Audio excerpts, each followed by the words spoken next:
Hi there, and a very warm welcome to Season 6, Episode 4 of People Soup.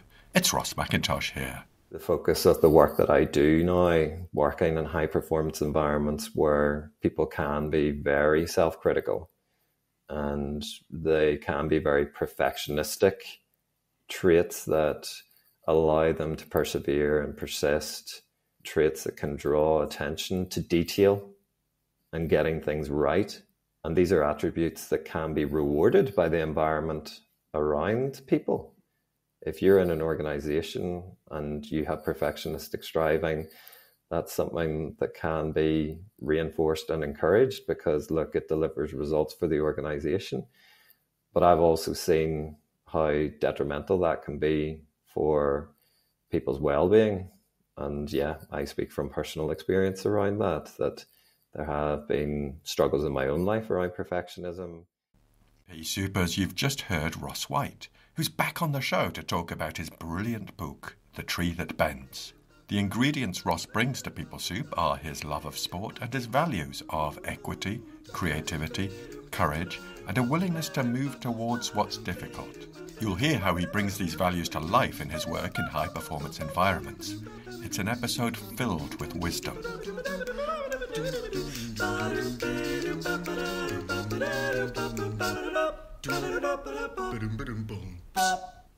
For those of you who are new to People Soup, welcome. It's great to have you here. We aim to provide you with the ingredients for a better work life, from behavioural science and beyond. For those of you who are regular Pea Soupers, thanks for tuning in. We love it that you're part of our community. A quick scoot over to the news desk. My collaboration with Dr. Richard McKinnon continues. I'm delighted to be joining him for the delivery of an open access blended learning course in November. It's called Thriving with Psychological Flexibility, and it's open to all. And it's just the ticket to support you in landing well in 2025. You'll find all the details in the link in the show notes. So let's crack on. For now, get a brew on and have a listen to part 1 of my chat with Ross White.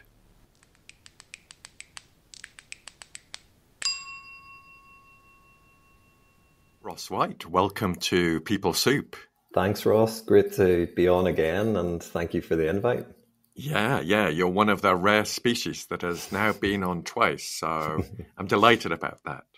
Now, Ross, you'll be familiar with my research department, and they've had another look at your presence in the world and online, and they've presented me with some summary facts about you, so I just thought I'd share them with you. Mm-hmm. It says here, Ross White is a clinical psychologist and professor of psychology at Queen's University, Belfast, where he is the research director of the Doctorate in Clinical Psychology program. He's an expert on global mental health and has active research collaborations with the World Health Organization and the United Nations High Commissioner for Refugees.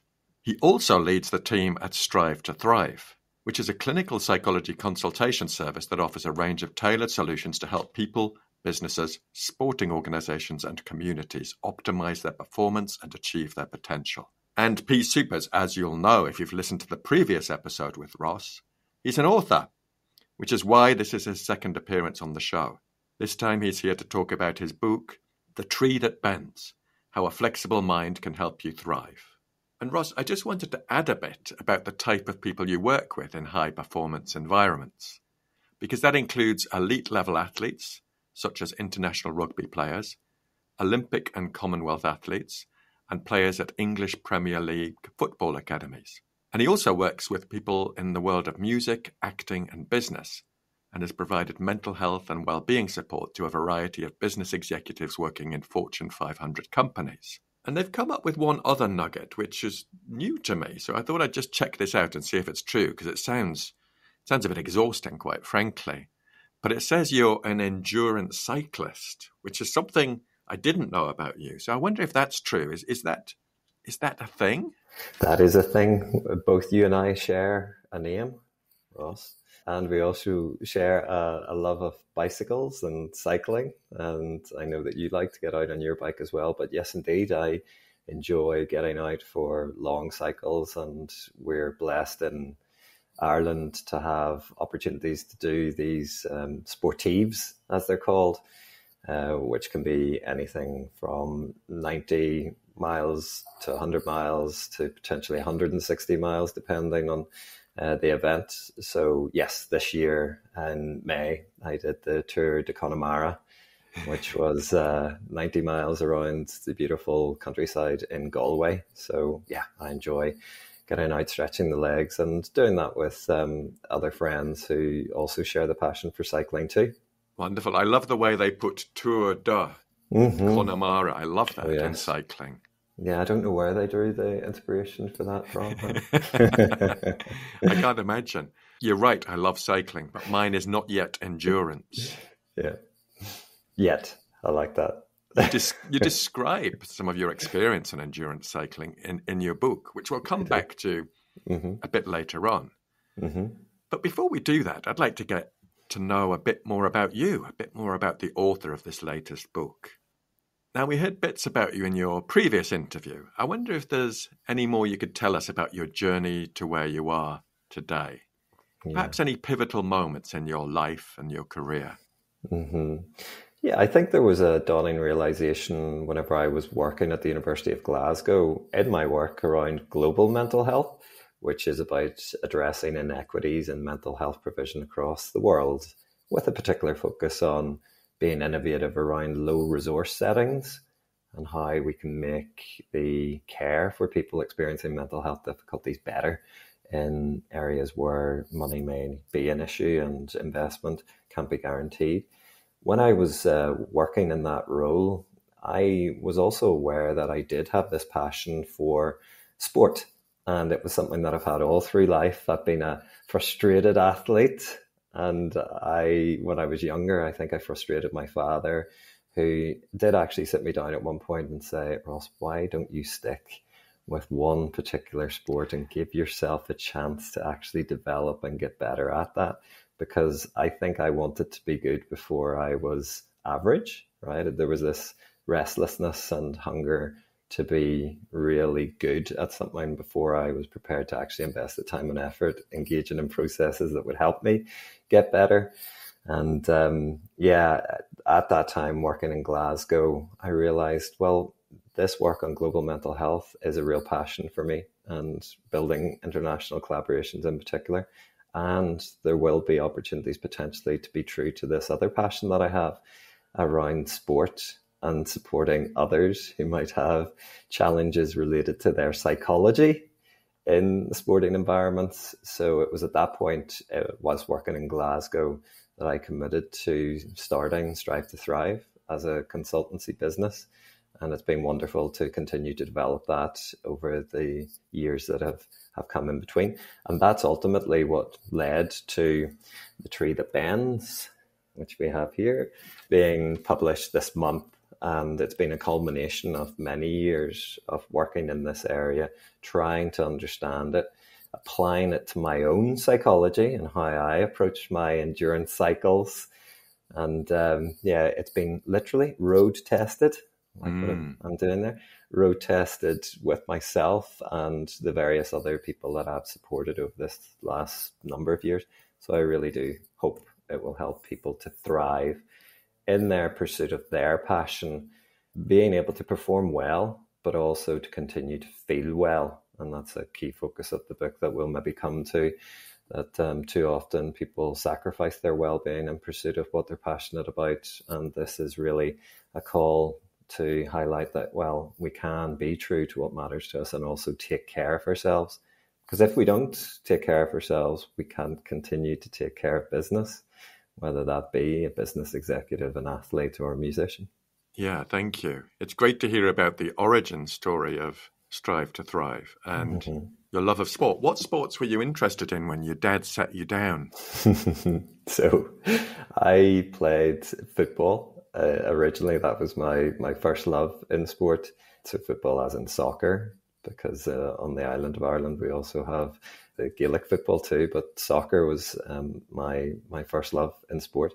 Went to a grammar school in Northern Ireland, and of course, football is not something that is endorsed and supported by grammar schools in the north of Ireland here in Northern Ireland. And we were encouraged to play rugby.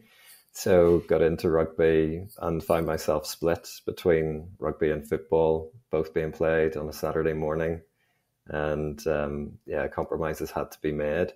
So I chopped and changed a little between the two. And then at university, I got more into rowing, which was after the conversation that my father had with me. And I applied myself a bit more fully to that.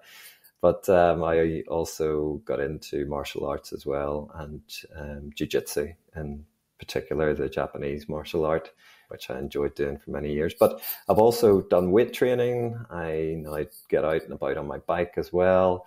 Known to frequent the occasional yoga class as well, right? So psychological flexibility is a key interest of mine, but I think increasingly I'm recognizing the importance of keeping my body flexible too. Yeah, and I think that demonstrates how linked they are as well. Mm-hmm. Absolutely.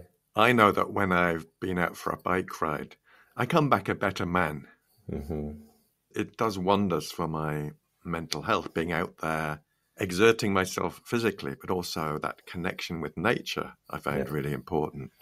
Yeah, absolutely. And, whether that's an attention restoration effect where, there are lots of what are called soft fascinations out in nature that allow our minds to wander in less focused ways than perhaps our attention is whenever we're dedicating ourselves to a particular project or a task. So I think there is something about, endorphin hit from the exertion and the physicality of that and the impact that can have on our mood. But I think it is also healthy for our attention to let it wander a little whilst we're maybe out on a bike and enjoy those soft fascinations that nature provides. I love that phrase. Soft fascinations. Yeah, not mine, unfortunately. I didn't coin that one, but I love it too. I think it captures that soft fascinations. Ross, what I see in your work is this real focus on what matters to you, that equality. I see equality as a foundation of who you are and what you do, and willingness to move towards what's difficult. Like, how can we address global mental health or the mental health for refugees? And also creativity, finding different ways to do things that will still have an impact. How do they land with you, those sort of observations? Well, it's lovely to kind of hear what other people observe and notice in your work. So thank you. Thank you, A, for reflecting on it, and B, your willingness to share it. And I think too often we might think these things and notice these things and we not share them. And that's the wonder of being a podcast host, that you and your role get that opportunity. And may I say, you're very good at doing that. So those qualities do matter to me, and personal values are clearly an important element of the work that I do with my clients. And it's something that I have reflected a lot on myself. And equality, for me, a more interesting and potentially important concept is equity, right? Which is speaking more to the notion of fairness, right? Equality, if we think about it from a more instrumental kind of perspective, would be about making the same amount of resource available to all parties.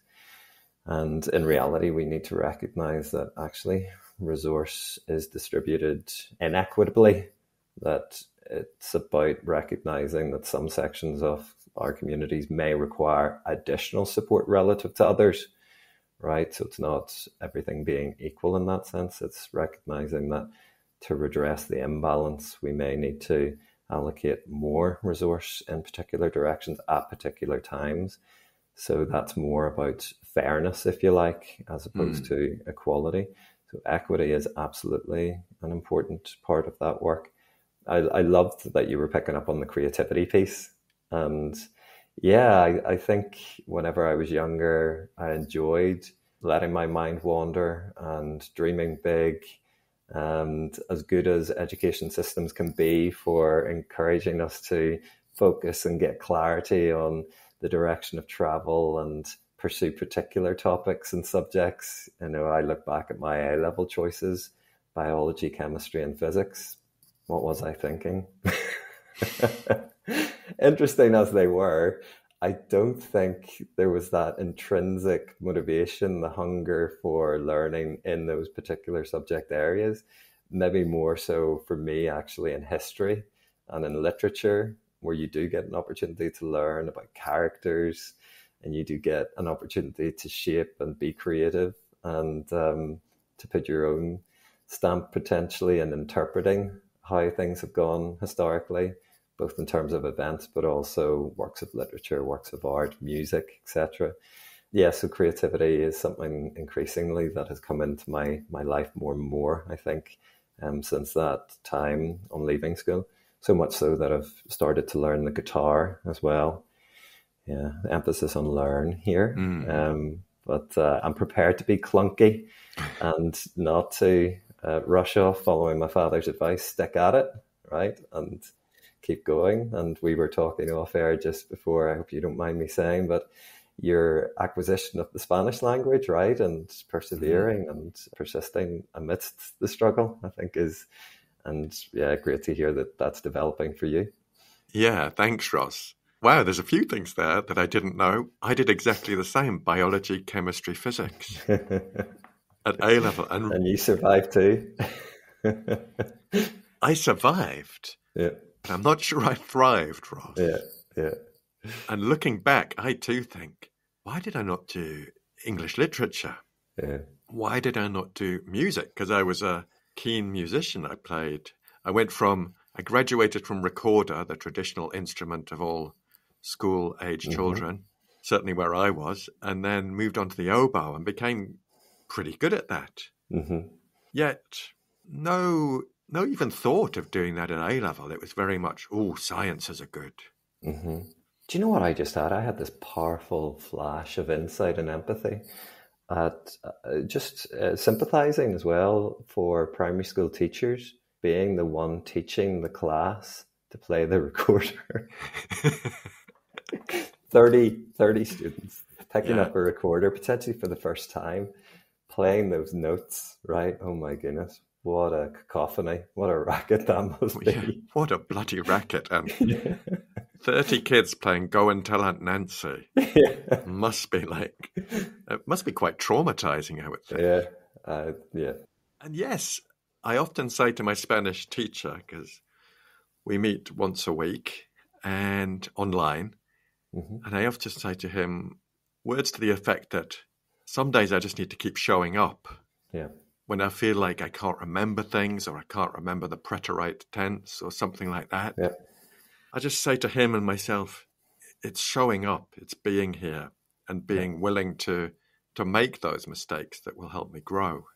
Yeah, I think that's great learning and lovely to share with listeners, because if you're going to wait for that moment of motivation to arrive to fully engage with it, you could be waiting a long time. And I think there's something about doing something unmotivated when you recognize that actually this is important enough, that this connects with an important sense of purpose that you have, right? Communicating in your new locale and being able to meet people in an equitable way, right? Meet them and share their mother tongue. I think that's such a lovely thing. And there are going to be challenges along the way. And the pursuit of our purpose isn't diminished by challenges. Often we think that our pursuit of purpose generates challenges, right? It's not diminished by them. It actually generates them. If you're going to pursue that something that truly matters to you, inevitably there are going to be difficulties, stresses, strains, challenges along the way. That's an inevitable part of pursuing your purpose. So yeah, our pursuit of purpose isn't diminished by challenges. It actually will generate them, because that's part and parcel of what it is to grow, what it is to transform. Ross, P-Supers, you need to listen to this guy, because this is wisdom. They're in plain sight, but we can often be put off by challenges. I think it's from the Stoics, or definitely a writer on the Stoics, who said the obstacle is the way. Yeah. And that struck me earlier this year when I was thinking, those books I occasionally buy on Spanish grammar are there to be read, and the exercises are there to be done, not just to sit on my shelf looking pretty. It's like you won't learn and improve your guitar playing by listening to recordings of other guitar players. Mm-hmm. That immersion might be important. It might give you some sort of motivation and ambition, Mm-hmm. but it's not going to substitute for the practice. Right. Nor will drifting back to tried and trusted tunes that I can play reasonably well, right? If I'm going to stay in what is colloquially called the comfort zone, I'm not going to get the opportunity to acquire new skills, to get out beyond that. And I don't really like using the term comfort zone. I prefer using the term conforming zone. Right? We're conforming to rigid rules and understandings about what I might be capable of or what I think I'm capable of. And I think that leads to us living life small.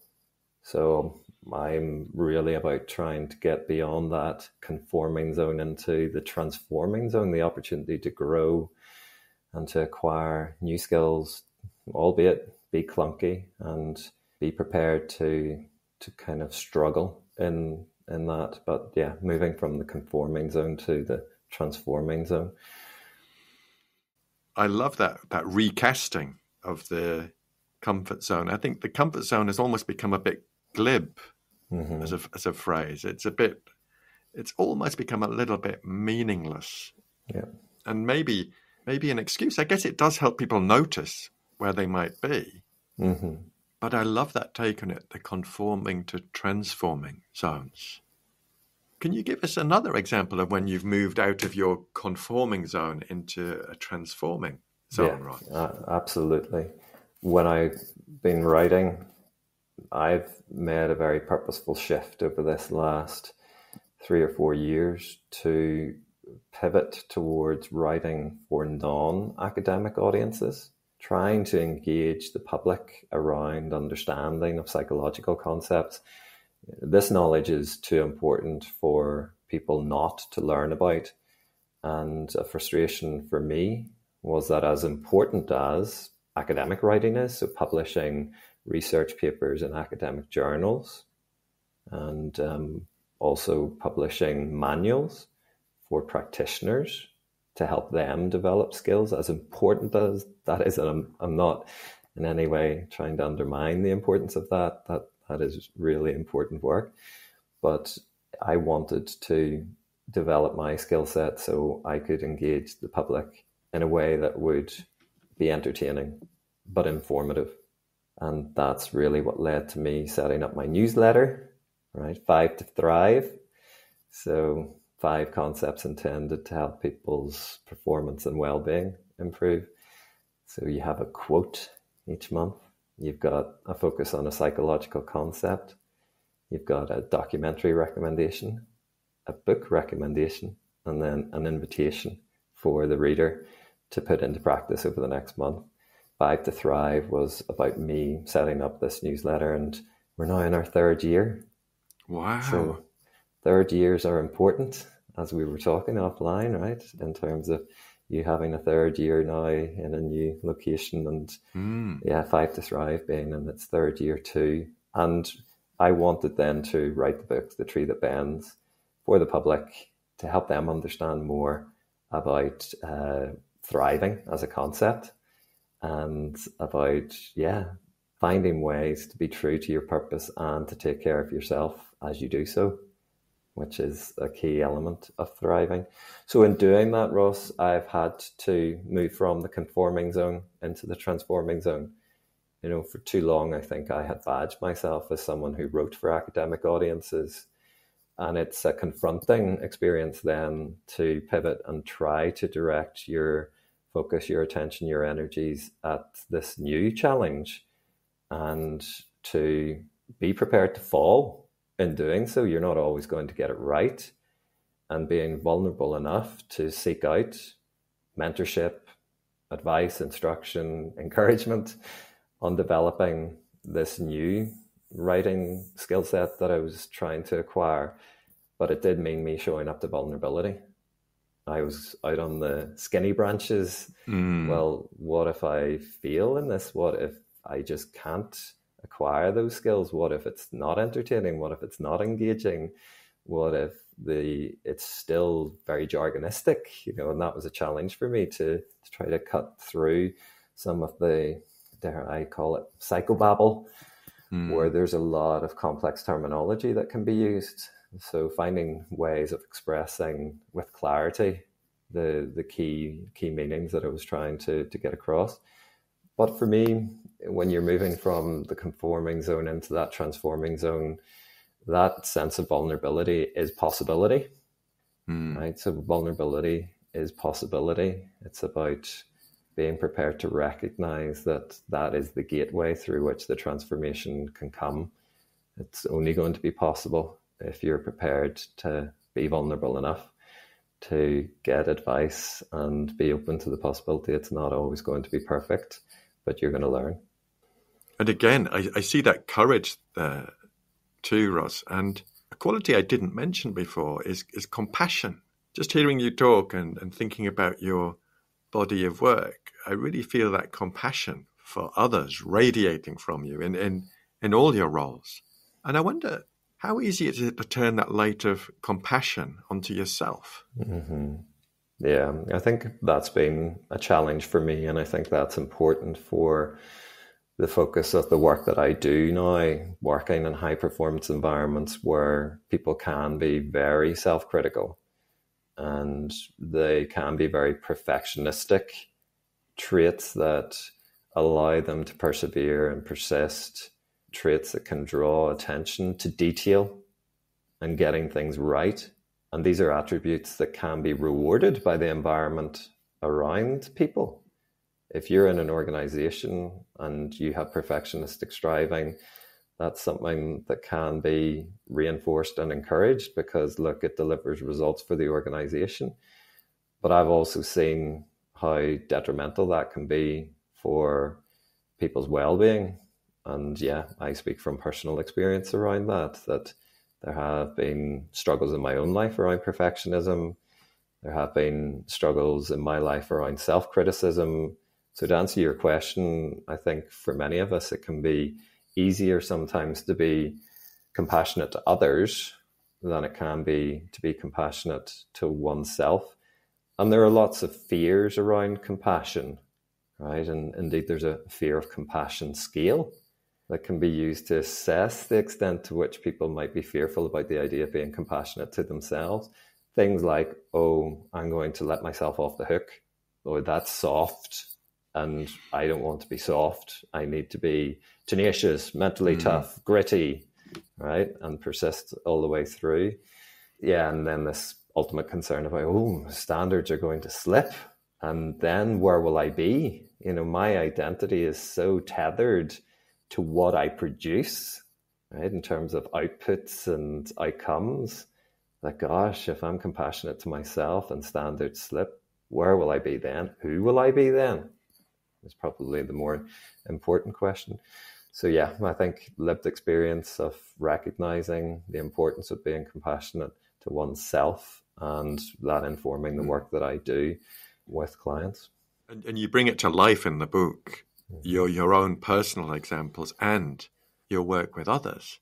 But I find it quite difficult to land compassion, say, if I'm working with a senior team in an organization, I can see eyebrows being raised and I can see that just beneath the surface, that perfectionism, that striving, that kind of, oh, here's Ross with his soft skills, his fluffy stuff.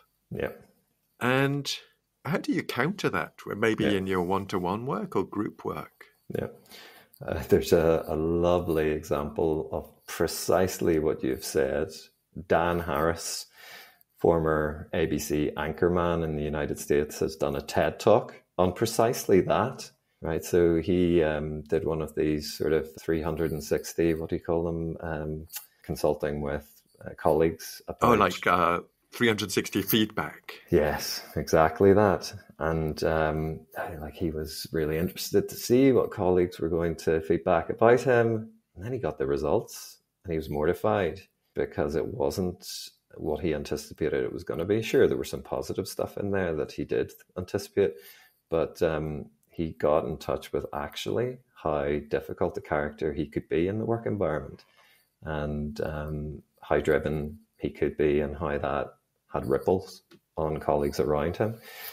So that encouraged him to embark on a journey of self-discovery and trying to ultimately be a better person. And part of that work did involve attending a retreat. And some of that retreat was focused on loving kindness meditations, helping him to get in touch with the compassion that he had within him for others and indeed himself. And he, in his own words, and he does this beautifully in the TED Talk, I encourage listeners to check it out.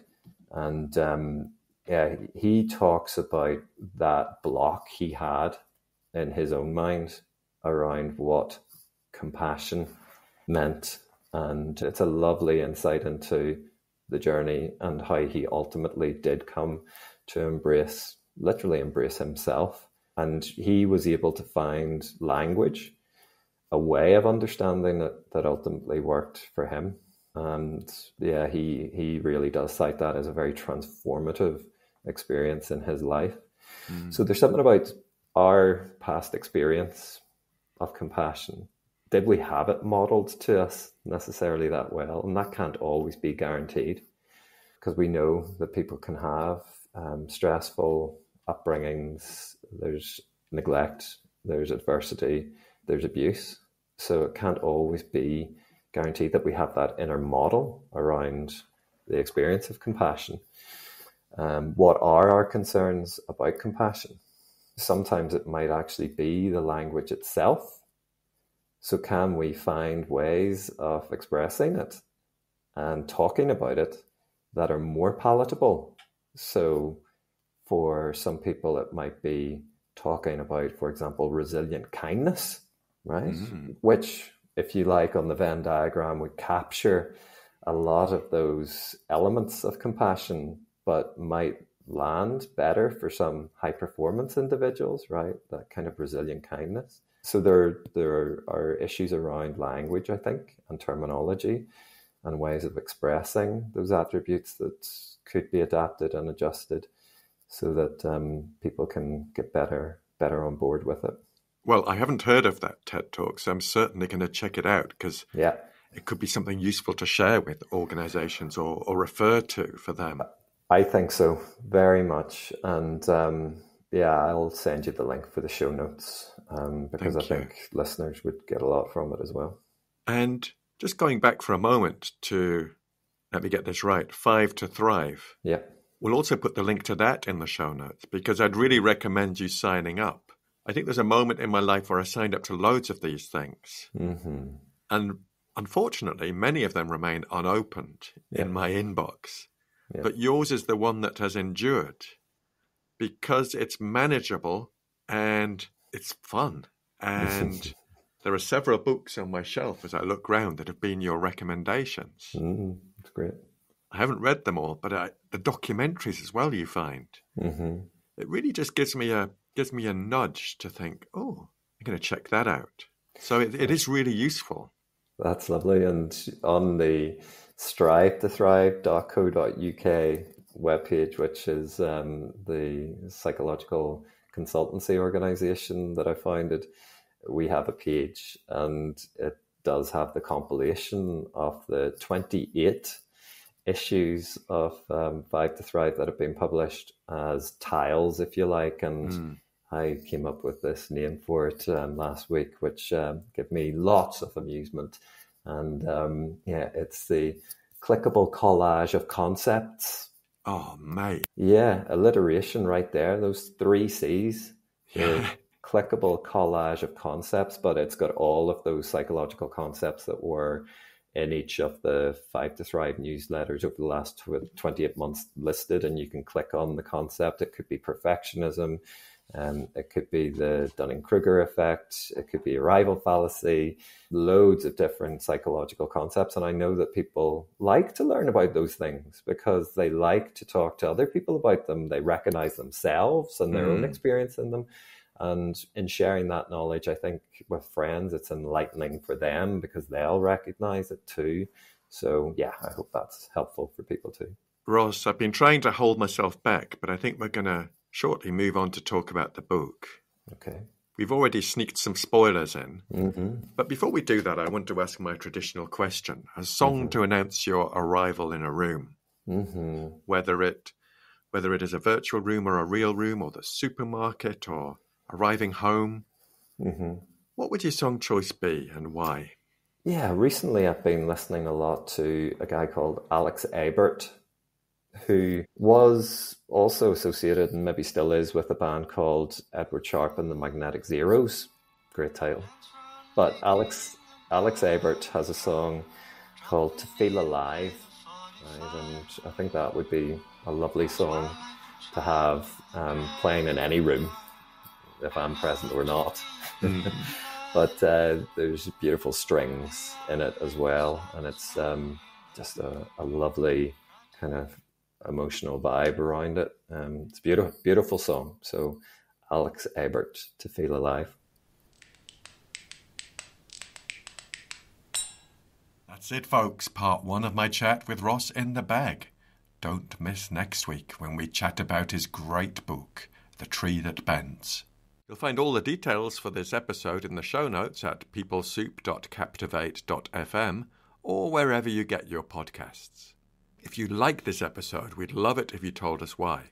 You can help me reach more people with the special People Soup ingredients, stuff that could be really useful for them. So please do share, subscribe, rate and review. Thanks to Andy Glenn for his spoon magic and Alex Engelberg for his vocals. But most of all, dear listener, thanks to you. Look after yourselves, Pea Soupers, and bye for now. Oh, I had a great nugget there, Ross, and it's just gone. I robbed you of your nugget. No. What was it? Guitar? Yeah, we're talking about that. Oh, my Spanish, yeah.